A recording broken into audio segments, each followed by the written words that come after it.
Hello. Thank you. Holy moly, your monologue was spot on.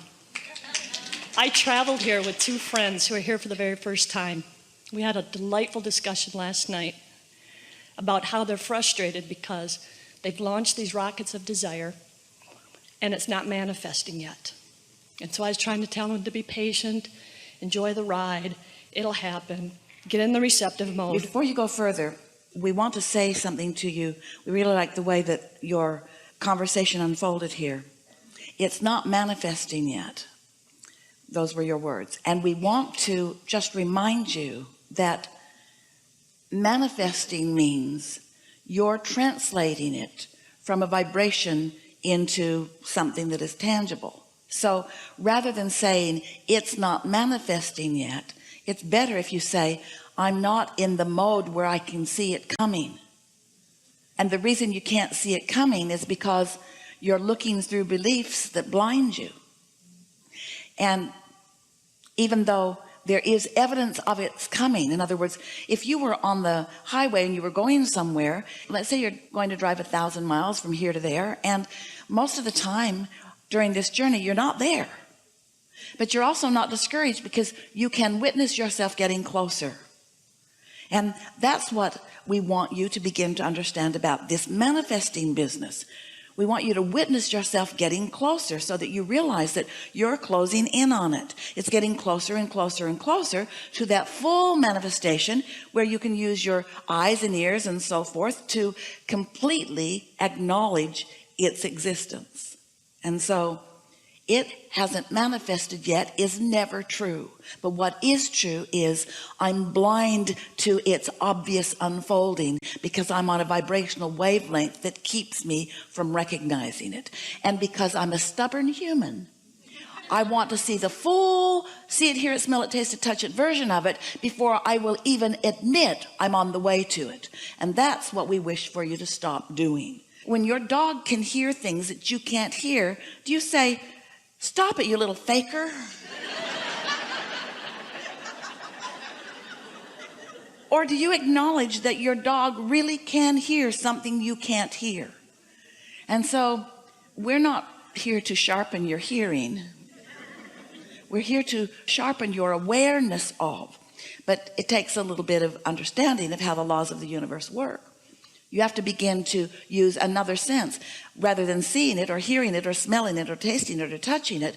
We want you to sense it. We want you to sense that it is there. We want you to sense its existence. And as you sense it, which in the beginning might just be hoping for it, which is a whole lot better than doubting it, pretty soon it will get big enough that you'll be on the trail of it.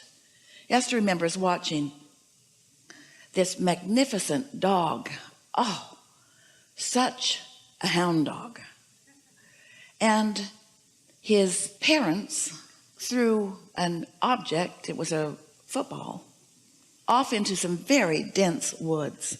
And this man had a strong arm and he threw it far and fast into very dense trees and bushes and underbrush. And Esther thought, that dog will never ever find that. And it was right back with it. It was right back with it. It didn't have to see it. It could sense it. It used its nose, but you have a sensor too.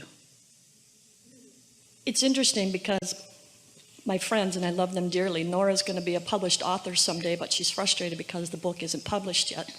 And Lou is going to be a financial planner, and she's just frustrated because the money's not flowing yet. And I try to tell them, be patient, it's coming, it's coming. I kind of have the opposite. Before you go further, you're really good at setting these up. Before you go further, we don't want anyone to have patience, because if you need patience, that means tolerating being not in the receptive mode. I've asked for it and it is given, but I'm not letting it in. And since I'm not letting it in, I have to learn to be patient about not letting it in. And we say, why be patient about not letting it in? Why not let it in?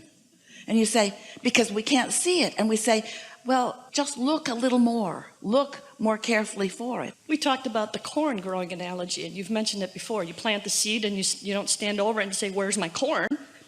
You have to be patient to allow that to But manifest wait, and eventually are work. you patient or are you knowledgeable? Is that patience or is that knowledgeable? Just knowing that it's going to take some time to You grow. know, you're not stupid. You know that it's going to take more than now. You're not just standing there. I'm waiting for you. Oh, there's a hole in Esther's sock. I'm waiting for you. I'm waiting for you. I'm waiting for you. I'm waiting for you. No, you get on with other things. You do other things that are important to you. You're not just standing there learning to develop patience. You're getting on with life. Patience is not a positive emotion. Patience is putting up with something that doesn't feel good.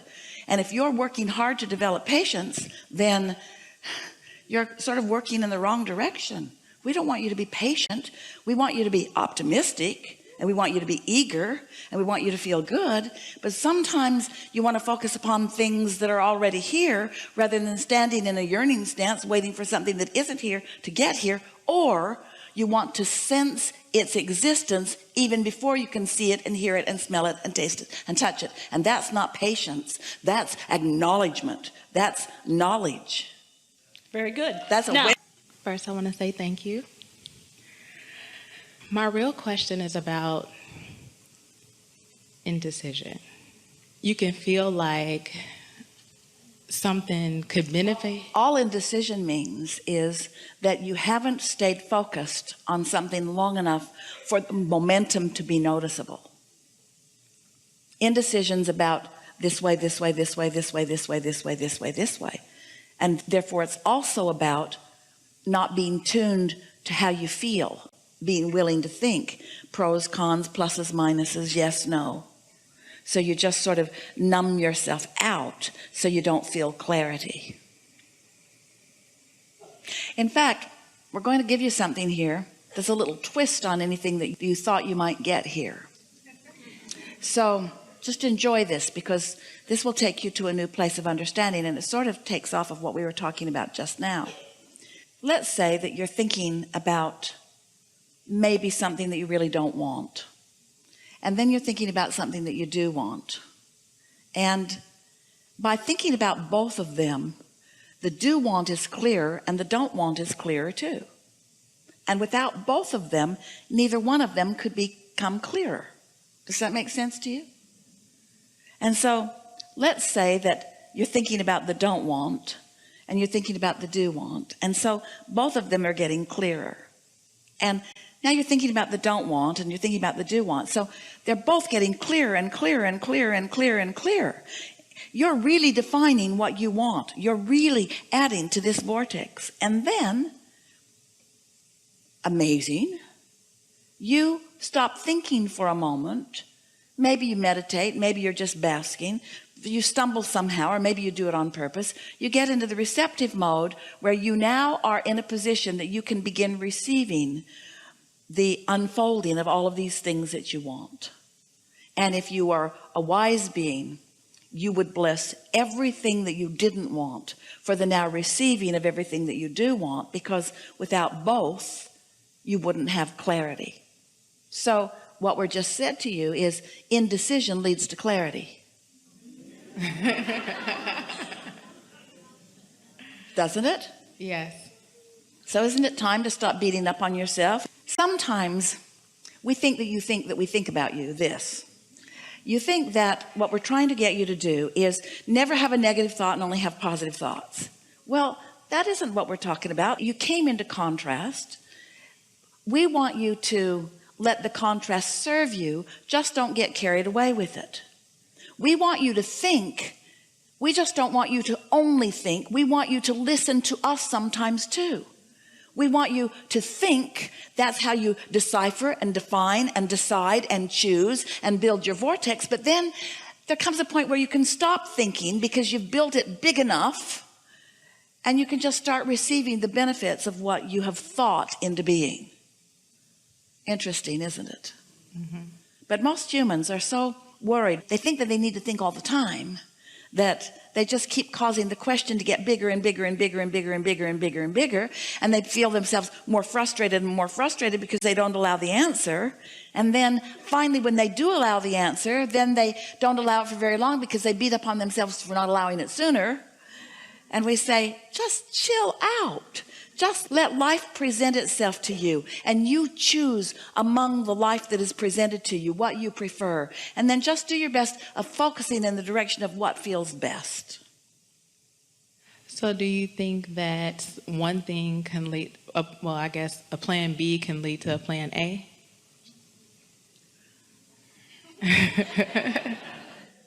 Well, the thing about plan B is it really means you don't have a lot of confidence in plan A.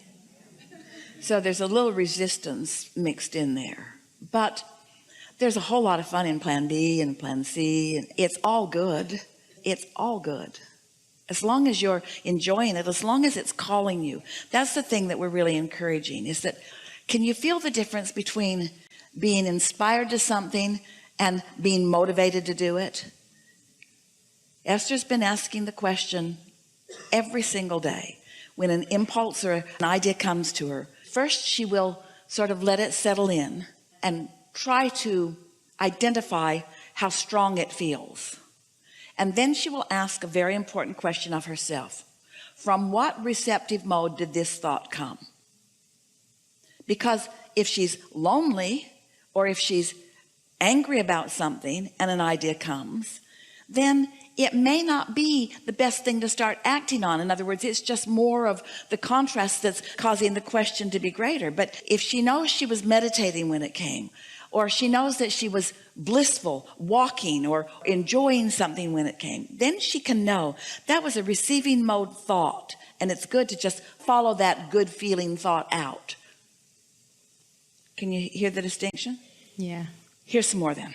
Sometimes people think that if they get too many things going at once, that they'll water things down.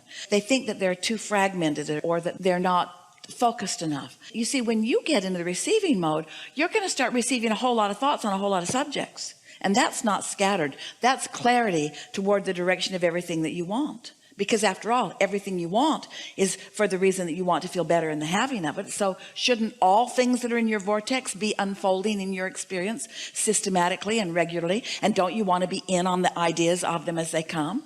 So don't worry about too many thoughts. Just pay attention to how the thought feels when you think it. It's only resistance that trips you up. Resistance and contrast are two different things. Contrast is what allows you to choose. Resistance is an active vibration that disallows what you've chosen to come to you. And so when you are feeling resistance, then that's a good time to just chill and stop thinking about it. Because when you're actively trying to solve problems, you're not solving them, you're just making them bigger.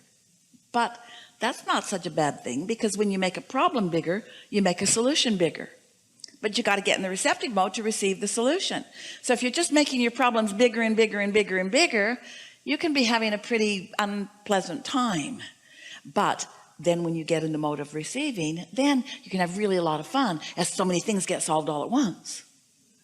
This is what we mean by you can't get it wrong. Did we get there? Is there something more? No. That's good. Really good. Thank you. Really good. Really good.